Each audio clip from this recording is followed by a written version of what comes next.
Assalamualaikum. Ni Toyota Corolla Altis 1.8 spek G auto. Tahun 2003. Comel kereta ni beh. Cak comel lagi. Cak memang comel lagi lah. Kalau nak tacak pun ada sikit ni. Ni sikit. Orang lain tak ada masalah ke apa beh? Kakak bawah kita pergi back kila kau dah. Dalam ni kemas. Engine steady. Aircon kurang sejuk aircon. Aircon je kurang sejuk. Ni. Aircon nanti kita pergi cek. Kita pergi aircon. Esok pagi ni cuti. Esok kita pergi back aircon. Kakak bawah biar ada belakang dah. Engine steady. Engine memang steady beh. Rotek hidup sampai 8 Mac 2025.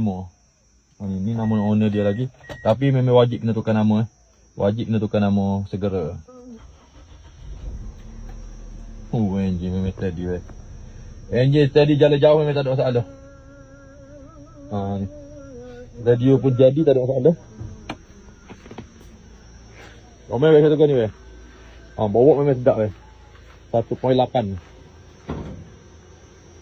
Kita tengok engine. Engine memang steady.